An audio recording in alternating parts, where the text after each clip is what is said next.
conversava até com o nosso amigo ali, que casa espírita que a gente pode chegar e antes da palestra comer um jão, recém-tirado do pé. Então a minha paga, né, já está feita, recebi antecipadamente. Agora só me compete entregar o serviço ao qual fui chamado para prestar. Mas eu adoro essa ambiência da casa, eu adoro a beleza desse lugar aqui, né? Sempre sou convidado pelos Hungrias para vir aqui, eu venho com muita alegria, porque eu acho lindíssimo, eu acho essa paz daqui, esse canto de Niterói, uma bênção. Então a gente agradece sinceramente a oportunidade de estar aqui conversando com vocês nesta manhã, nesta tarde. E o assunto que nos traz, que a gente pensou em compartilhar com vocês nesta tarde, é sobre a reencarnação. É tão espetacular a gente conseguir compreender a lei de Deus através da reencarnação. Aliás, Chico Xavier dizia que sem a ideia da reencarnação, até a justiça divina ficaria comprometida. Porque, de fato, a gente entender a justiça de Deus, circunscrita a 60, 70, 100 anos de vida, é muito complicado.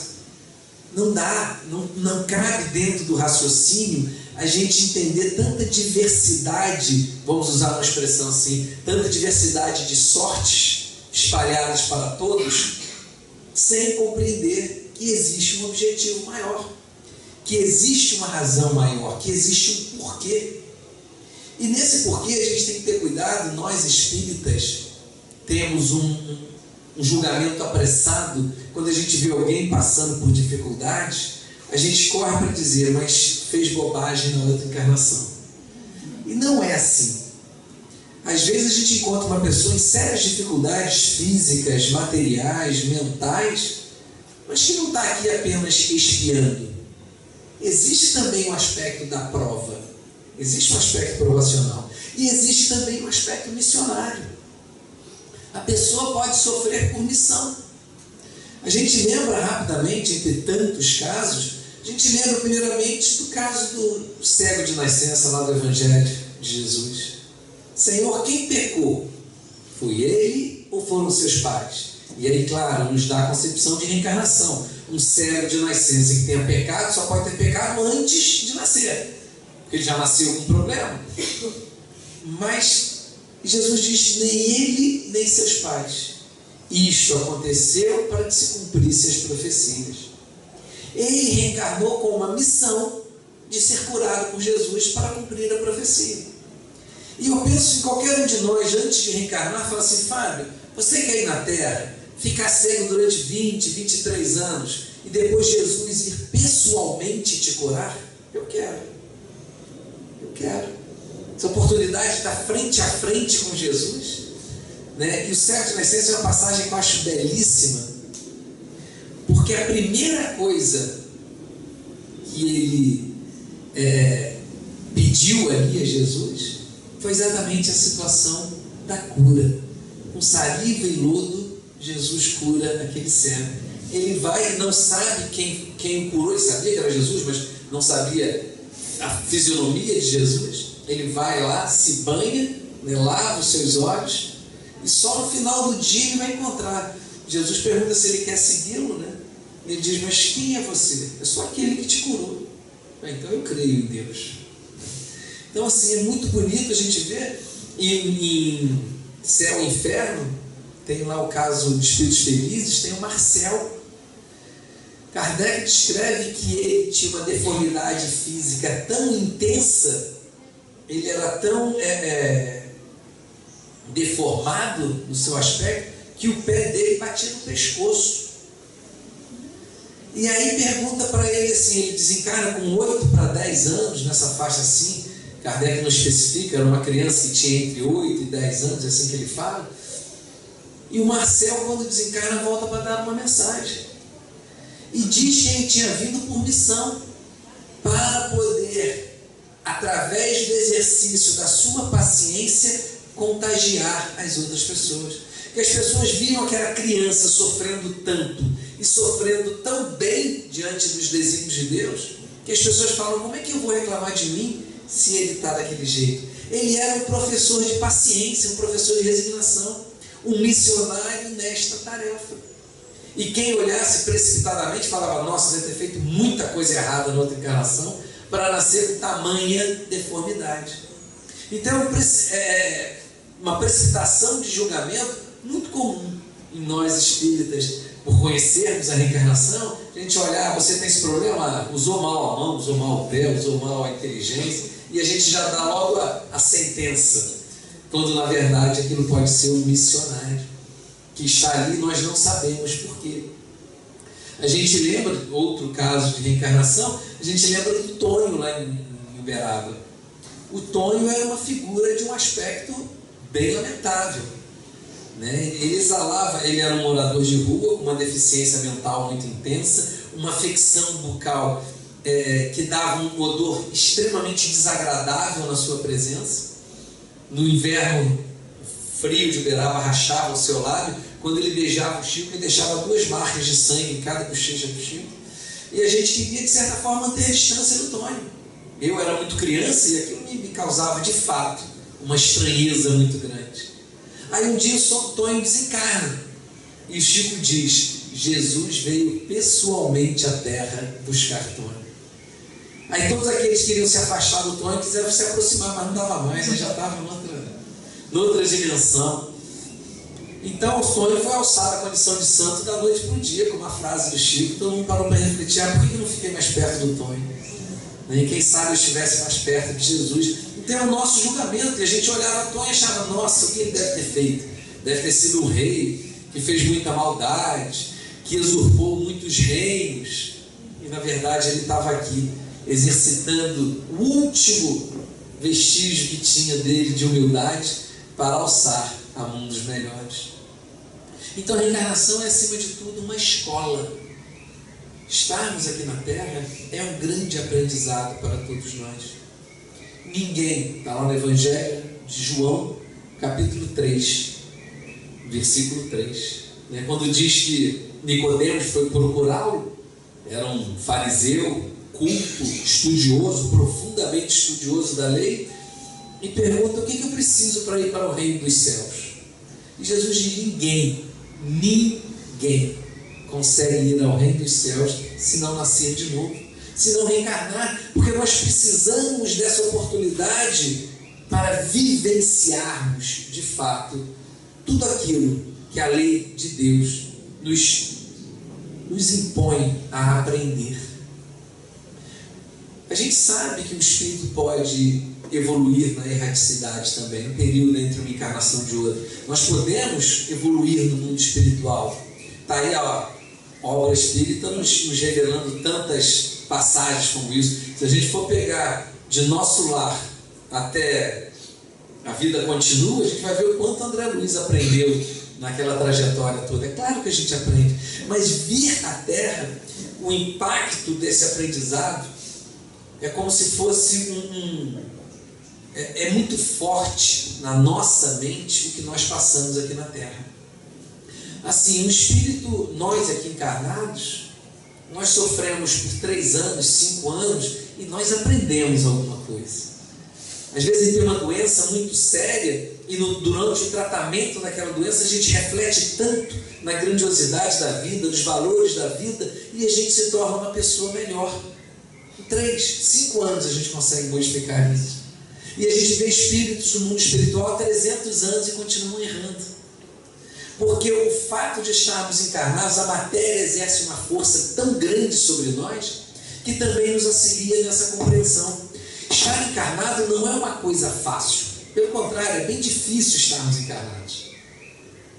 Falo não só por nós, eu falo também por Alcione, uma referência, vivendo em mundos felizes como era Sírios, e ela vem, isso está narrado em Renúncia, né, no primeiro capítulo de Renúncia, e ela vem à Terra, ela se propõe, né, pedir autorização para vir reencarnar, para ajudar não só Apólogos, né, que a gente sabe que é a reencarnação de Ciro, lá de 50 anos depois, e que viria encarnar na condição do Padre Carlos, e ela pede autorização para ajudar a ele e toda a sua família. Todos aqueles personagens 50 anos depois estavam na Terra naquele momento e ela queria muito ajudar.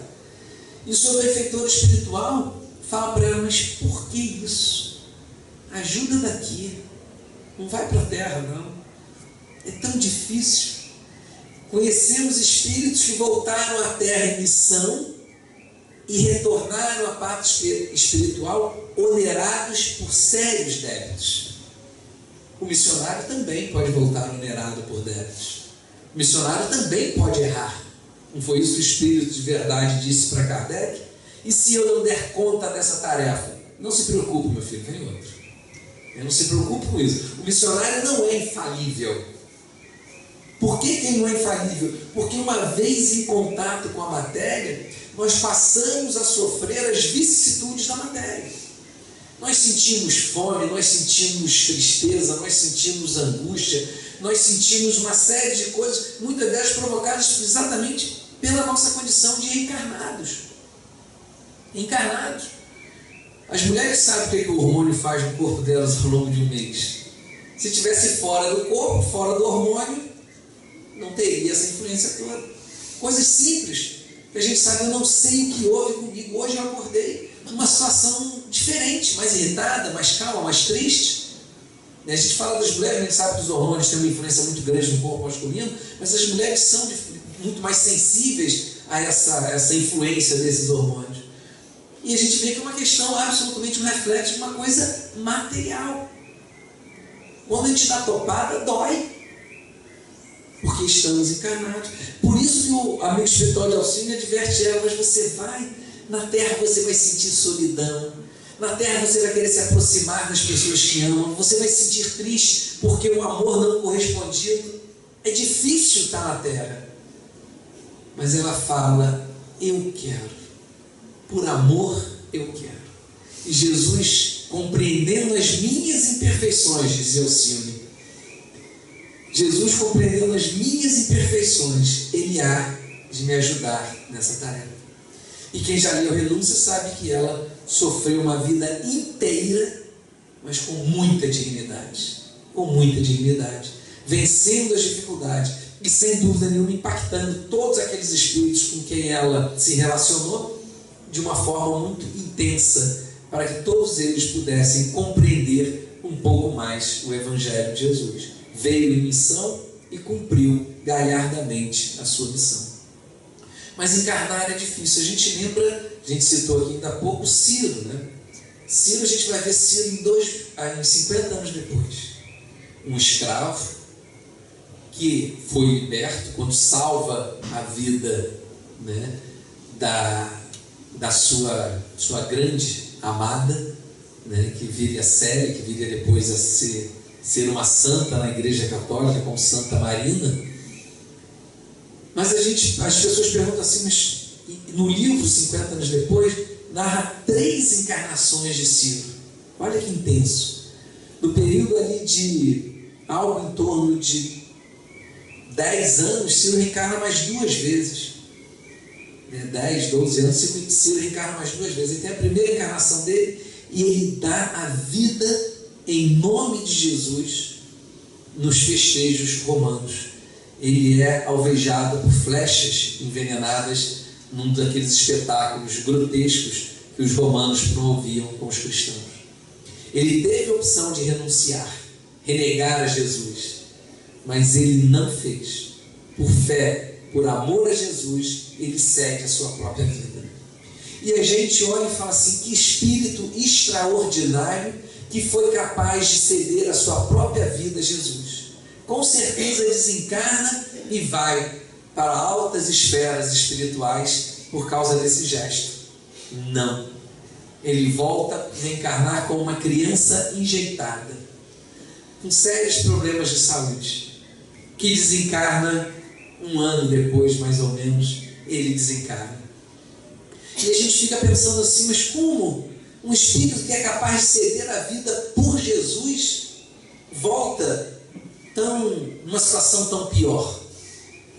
Não nos é dito que o espírito nunca regride? E a gente fica com essa dúvida. Aí segue de novo, ele reencarna novamente. E novamente como uma criança enjeitada. Quando entregam lá para irmão Marinho, lá no convento. Toma que o filho é seu. Coitado, era mulher, não podia ter gerado aquele filho.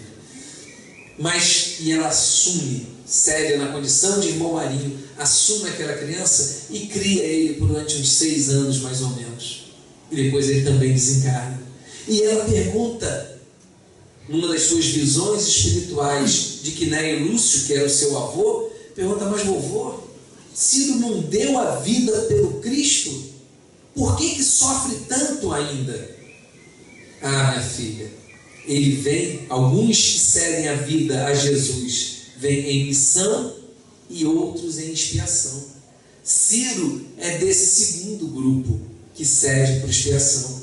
Em outros momentos, ele foi um déspota, usou do seu poder para espoliar diversas famílias, promoveu a morte e a destruição e vem tentando se reequilibrar.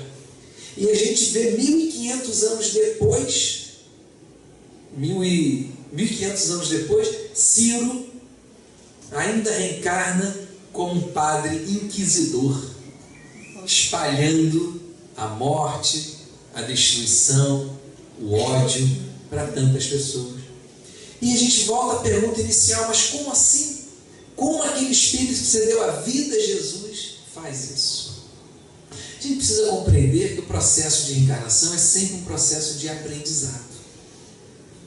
Em alguns momentos, nós teremos ao nosso lado pessoas que favorecerão a exteriorização de boas atitudes nossas.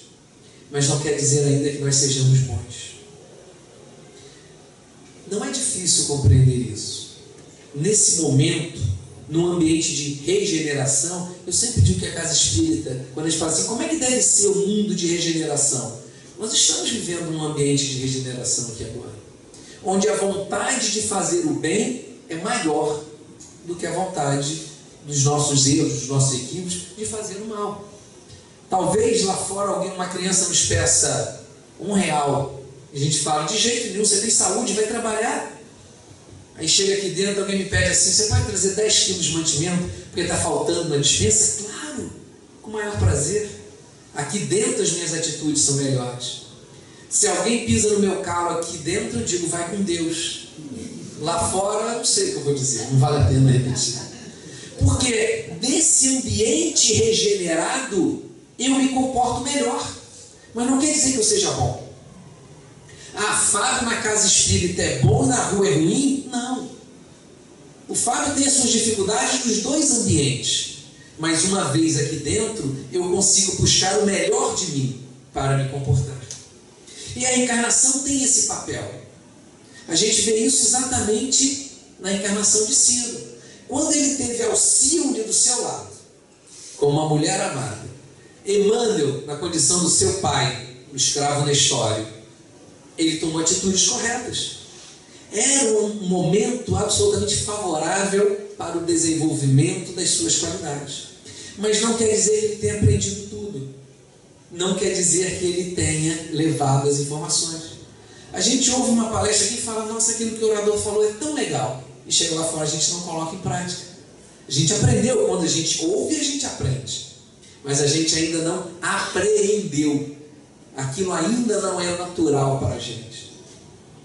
Ouvi outro dia o Márcio fazendo uma palestra lá na nossa casa espírita sobre perdão, lindíssima palestra.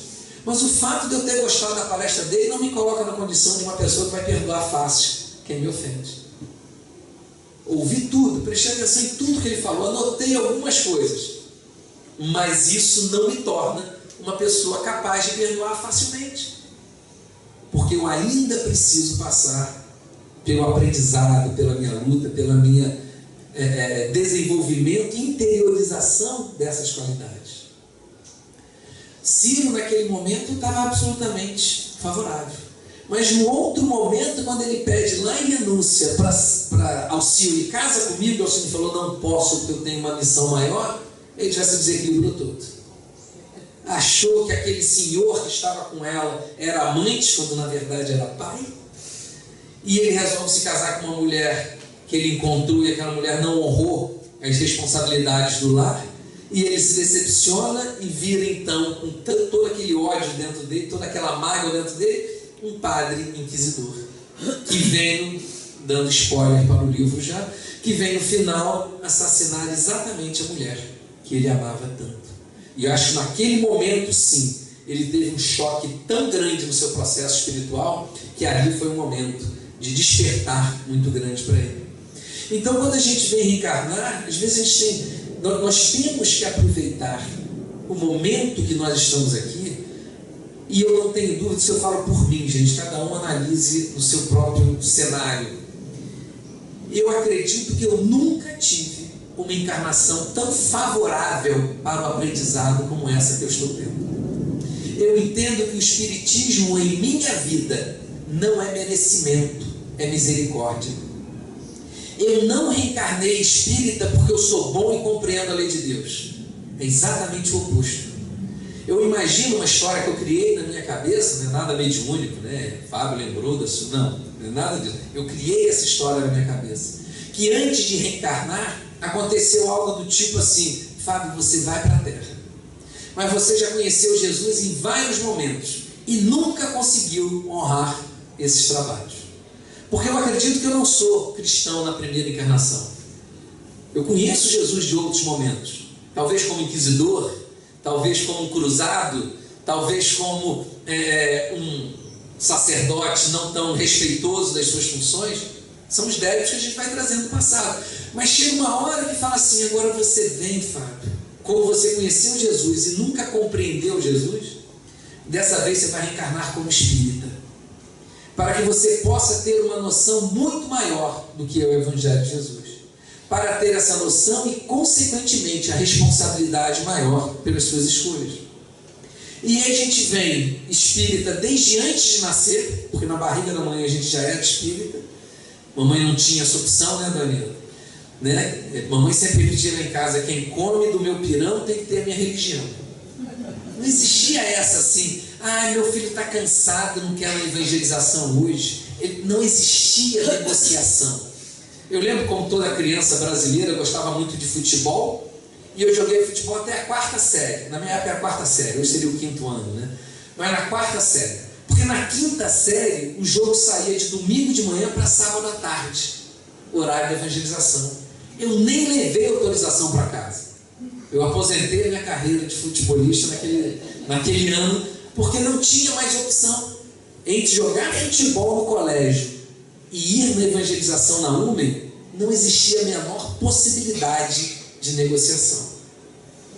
E aí eu vou vendo a minha encarnação assim: os pais que eu tive, a oportunidade de conhecer Chico Xavier, a oportunidade de frequentar uma casa espírita durante todos os anos da minha vida, a oportunidade de ler e, por um acréscimo de misericórdia, com daqueles talentos que Deus nos dá por empréstimo, conseguir compreender isso tudo e perder essa oportunidade, será para mim um débito muito grande diante da lei de Deus. Então o Espiritismo em minha vida surge como misericórdia em relação aos meus defeitos, a minha incapacidade, e não por merecimento. E aí eu pego uma encarnação como essa, tão favorável, e não aproveito para interiorizar esses conhecimentos. Se eu não conseguir compreender e colocar em prática, vem numa próxima encarnação e eu reencarno num lar de ateus. Meus pais, ateus. O que o Fábio vai fazer? Se eu tiver aprendido nessa encarnação, eu mostro para eles o caminho de Jesus. Se eu não tiver aprendido, eu vou, junto com eles, cometer os meus equívocos. Aí fala: nossa, mas Fábio era espírita, compreendia tão bem, e agora ele é esse rapaz tão incompreensível em relação às leis de Deus. Ele piorou? Não. Eu não interiorizei o conhecimento quando eu tive a oportunidade. Vamos materializar um pouco mais esses exemplos. Amo a minha esposa. Grava, está gravando, né? Depois você manda para ele. Amo a minha esposa e sou fiel a ela porque eu a amo profundamente.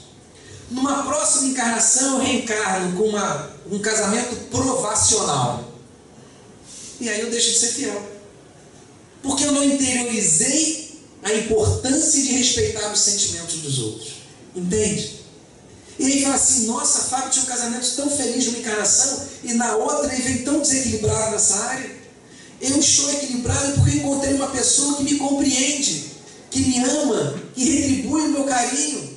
Aí é fácil de eu manter a minha dignidade. Numa provação, numa expiação, lá vai Fábio cair de novo. Mas se eu consigo interiorizar isso agora, e não só sou fiel porque ela me trata bem, mas porque eu entendo que isso é uma obrigação minha, isso é um respeito, isso é um distanciar, manter isso é me distanciar daquele, do envolvimento, do relacionamento animal, como Kardec diz no Livro dos Espíritos, quando ele fala da construção da família. Se eu consigo interiorizar isso, eu posso ter um casamento provacional que mesmo assim eu vou dignificar aquele casamento. Hoje eu sou um bom funcionário, o meu patrão é ótimo. Se sou mandado embora, eu vou para uma outra empresa que o patrão não é bom, o que eu vou fazer? Desviar os recursos da empresa, porque o meu patrão não é bom? Se eu aprendi, se eu interiorizei os conhecimentos, eu não faço isso. Por isso que a gente vê numa encarnação e outra, coisas tão diferentes.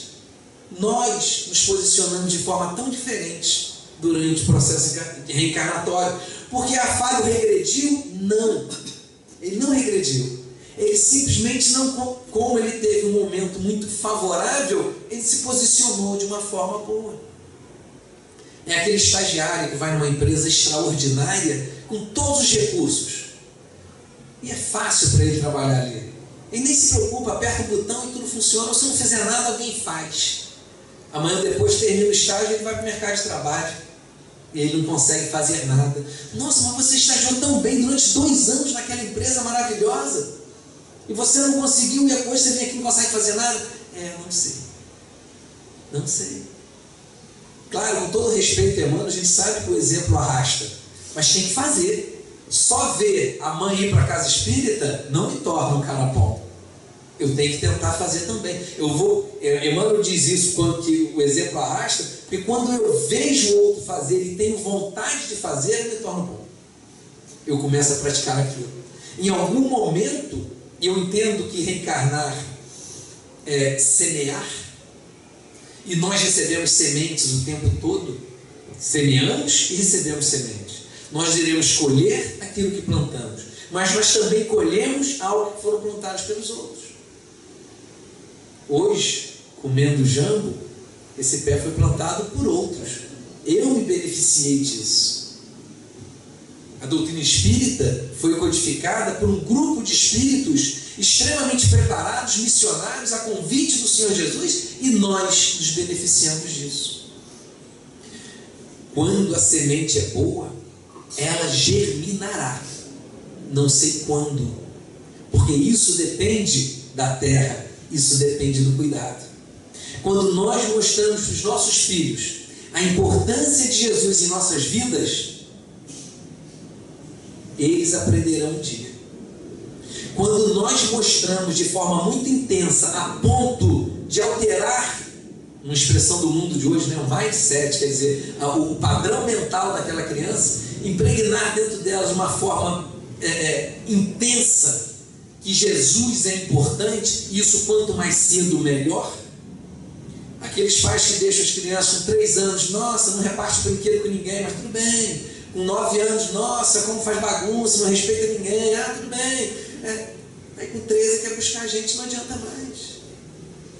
É a hora. Mamãe deu uma mensagem, e a gente fala com muito carinho disso. Ela deu uma mensagem uma vez, resumindo a mensagem é um pouco grande, que ela estava acompanhando um curso de espíritos que iriam reencarnar. E ela percebeu naquela assistência determinado espírito que estava muito inquieto, triste, como se estivesse ali a contragosto. E ele se manteve em silêncio durante todo o curso. Até que no último instante do curso ele pede licença para falar. E ele diz: por favor, avisem aos pais da terra que nós precisamos de Jesus. matemática, português, biologia, tudo isso é para nós relembranças. Isso nós já sabemos. Todos nós já estudamos matemática em outros momentos. Mas Jesus talvez seja o primeiro contato. Eu lembro com muita clareza, lá na nossa casa espírita, quando meu filho era pequeno, eu digo em torno de uns 4 anos talvez, tinha aquela coisa de levar amiguinho para casa para dormir, né? Agora os nossos filhos querem ir para casa dos outros dormir, assim, a gente só nem quando volta, né? Mas assim, 4 aninhos, levava, e sexta-feira saía da escola, é a hora preferida para levar, porque não quer ficar longe dos amigos no final de semana inteiro. Então, papai, deixa eu levar meu amigo para casa, tá ok. Leva, ia para casa, dormia, acordava no dia seguinte, almoço, e de tarde a nossa evangelização lá na casa. E vai todo mundo, o pacote completo, né? Então levava o amiguinho dele. Primeira vez que o garoto foi lá na casa espírita, eu fiquei impressionado, quase assim, queria ter um filho assim. Primeiro dia que ele foi tomar passe, sentou, pôs a mãozinha, fechou o olho num estado de concentração invejável. Que garoto extraordinário. O garoto tinha uma sensibilidade que ele chegava numa casa de festa, na que ele punha o pé assim e falou: aqui eu não entro. E não entrava, você tinha festa de criança, aquela animação toda, não entro. Porque ele sentia que a vibração ali não estava boa. Isso eu presenciei, era amigo do meu filho, isso aconteceu comigo aqui em Itaipu, e voltei para Santa Rosa para levar a criança para voltar na festa. Aí foi uma vez, 2, 3, a mãe dele me liga: olha, deixa eu te falar uma coisa, eu tenho muito medo desse tal espiritismo. Não, mas não tem nada, não me interessa, eu não quero que meu filho vá lá de novo.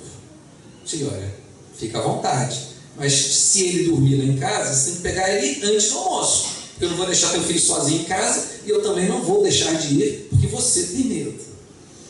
Não se preocupe, meu filho não vai mais dormir na sua casa, é uma pessoa muito firme, assim, uma educação muito forte. E ok, continuamos amigos, continuamos encontrando e tal.